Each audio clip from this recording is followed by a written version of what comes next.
So what we're doing today is we're actually going to take the 1.5 ounce bottle and we're going to coat as much of this 4Runner as we can. This is an O2.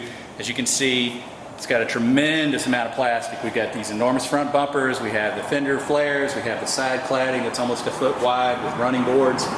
This is probably represents maybe the top 5% of cars that you're going to encounter out there as far as the amount of surface area that needs to be covered. And we wanted to intentionally do that just to show you that the product will indeed do even a large car like this. Prep is really important, especially when you're working with a big vehicle. Make sure that you've gotten every component that you plan to coat as clean as possible. If you get dirt in your application rag, it's going to shorten the amount of material that you can cover with this bottle. So take your time and prep it really, really well. And then make sure that it's all prepped. Don't prep half the car and coat half the car and come back, because what will end up happening is the product will begin to cure on your rag and you won't get a great result. So just be a little patient, make sure you get a complete prep going. And again, this is a fairly fast pour, so what you want to do is you want to kind of bunch your rag up and just slowly apply it. You want to get an even application to the whole rag, get it saturated, but don't hold it open and pour it on there and have product spill on the floor. You want to be careful about how you get your initial application on this rag. And you can see what I'm doing, I'm just kind of inverting it onto the rag. You don't want to pour it onto the rag because then you might have an accidental spill, and you really want the product on the car, not on the ground. So what we're doing is we're soaking the rag. What you want to do is you want to kind of feel it. It's got to feel evenly saturated. Once you get to that point, put your top on your bottle so you don't accidentally spill it while you're applying product to the car, and then just go ahead and begin.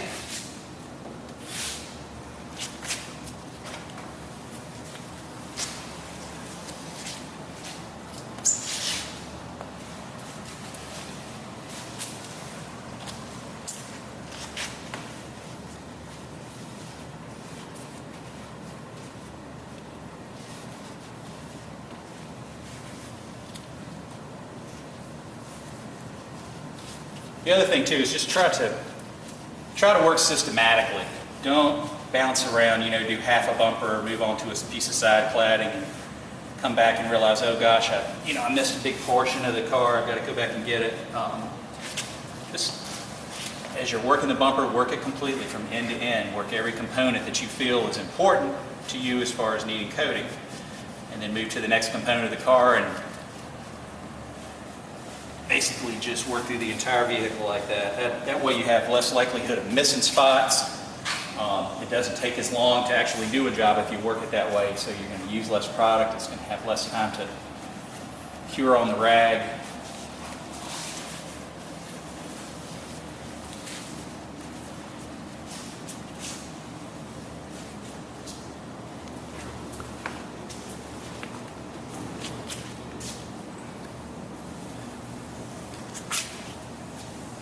Again, carefully edge as you go along these components, and then you can make your time up on the big flat areas.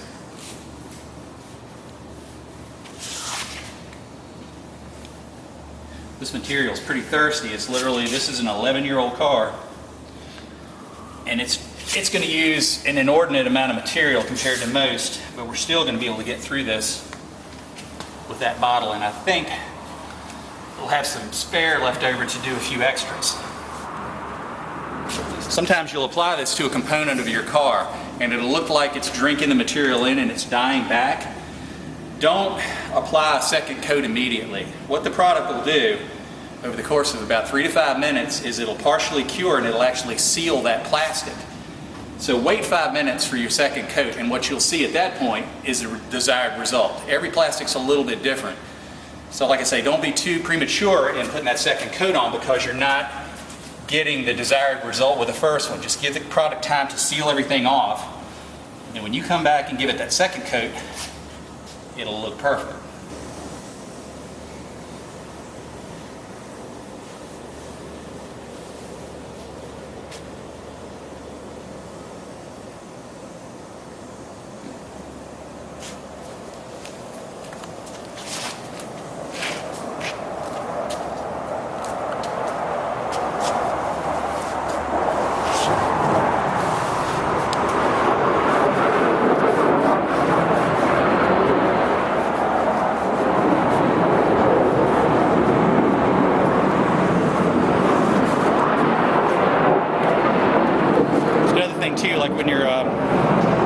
to take a drink, take a little break, get something to drink, keep your rag wadded up in the palm of your hand like this, and what that does is that slows the evaporation of the product, give you longer working time.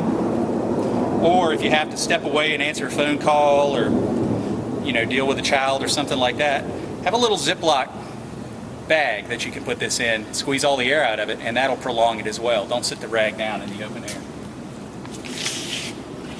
We do that a lot when we're out in the field. Sometimes we'll just, we'll do the equivalent of it. We'll take one of these gloves and turn it inside out with the rag wrapped up in it, just to stop the evaporation process.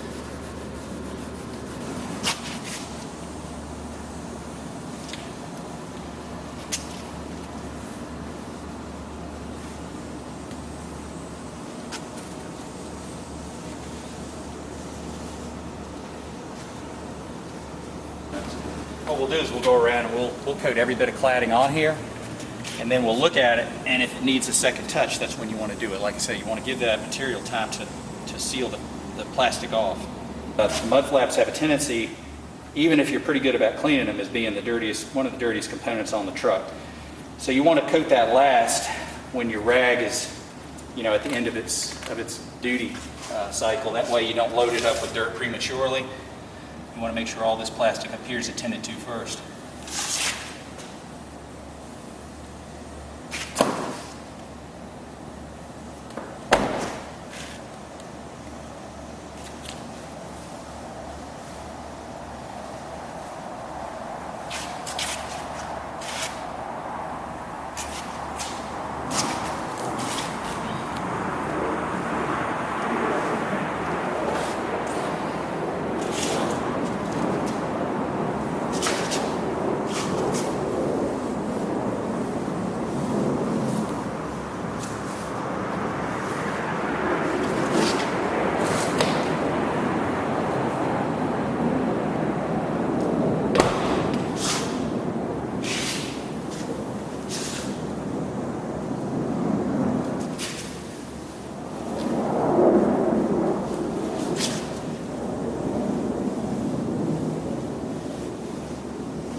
We reached a stage where we're going to basically go back and touch up some of the drier areas that we've already coated, but at this point we've coated all of the major cladding surfaces, bumpers included, on this vehicle.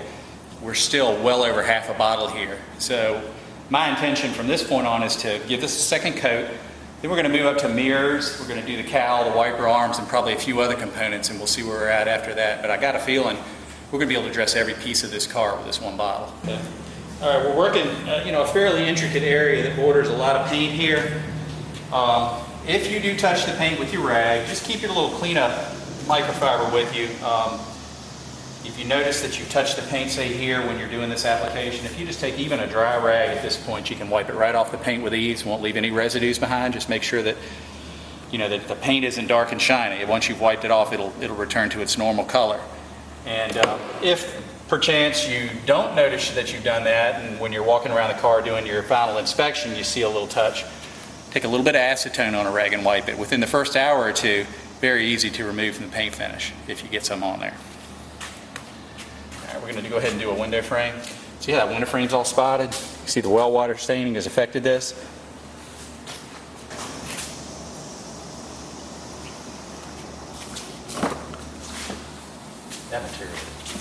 That material loves this stuff. When you do a window frame like this too, it's just one wipe. Don't go back and forth, back and forth. You want to just make sure your rag's positioned well, give it one pass and let the material flow out. If you try to wipe that like you do textured plastic, you'll end up with streaks. What you can do too, to avoid possible overages on your glass, we'll pull a car and a lot of times we'll roll the windows down. just drop them down, make it a force of habit. And that way you don't have to worry about getting the product off your glass, at least your side glass, if you have a little accident.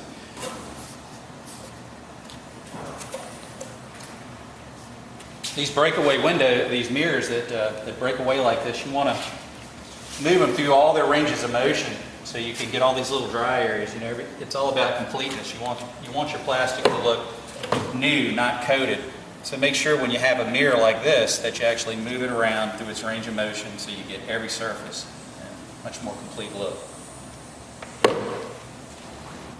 You know, this product never ceases to amaze me. You know, this is like 11 years worth of cosmetic damage that you're basically just erasing with this product that fast. Look down the side of the car now, you'll see some streaking in that plastic, and that's what we talked about before. Is the first coat a lot of times on these older cars is not going to, you know, be the final result. And what you want to do is be patient and let that product flash off. What it's doing is it's partially curing, and it's actually sealing the pores of the plastic so that when we come back with a second coat, you get, you know, the desired cosmetic result. So like I say, if you're doing your car and you encounter this, don't just keep putting product over top of new product, because all you're doing essentially is just reliquefying the wipe new, and it's not doing what it's supposed to do.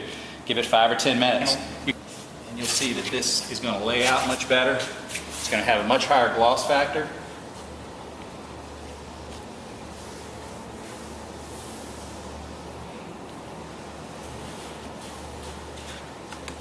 Much more even, right?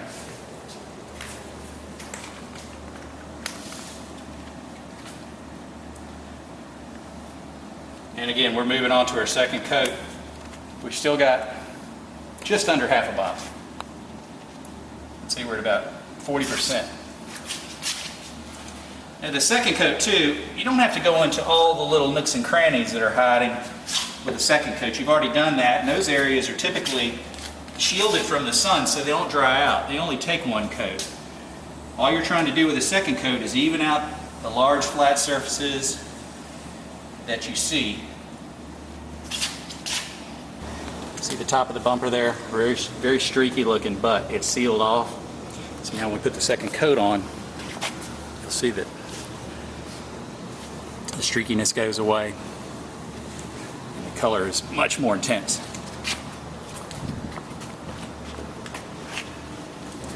Alright, this is the last component next to the mud flaps that you want to do. Again, you know, these get dirtier than any other part of the truck. They sustain a lot of foot traffic, so they get scratched up. They're going to use a little bit of material. But the biggest reason you want to do them last is just to save your rag. Again, you don't want to do this first, even though from a visual standpoint it's probably the biggest impact piece of plastic on the car, because everybody looks at the mud flaps, I mean the running boards. Every time you go to get in it, your eyes are looking right down. So people instinctively want to coat these first, but I would you know, recommend you stay away from them until the very end. Like I say, you don't want to trash your rag on the very first piece of plastic that you apply this to.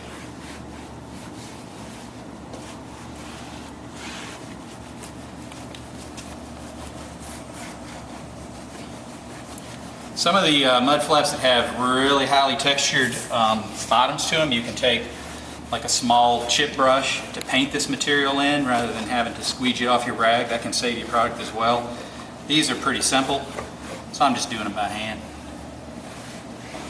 If you were to do this running board with a silicone protectant, it's going to last as long as the first rainstorm or the first time you wash it. I mean, I've been a detailer, you know, it sounds kind of cliche, but for 3 decades. And one of the biggest problems we ever encountered was, what do you put on plastic and rubber to make it last and look as good as your polish job? And there was really nothing out there, you know. And that was probably my most often asked questions of my detail customers is, you know, my Suburban looks beautiful, but it can rain tomorrow and my running boards and my bumpers are going to look terrible after, you know, spending $225 on a good detail. And until this product has come along, there was really no good answer for that question. There literally wasn't. You just had to live with it. It was what people accepted and understood. And that's why this product's so powerful, because it completely changes that. On the last little bit I'm gonna coat here are the mud flaps. I'm gonna do the outsides of them. Just to reiterate what we've done here And again, this is a 11-year-old vehicle that possesses a huge amount of plastic components. And we've treated all of it with a 1.5 ounce bottle.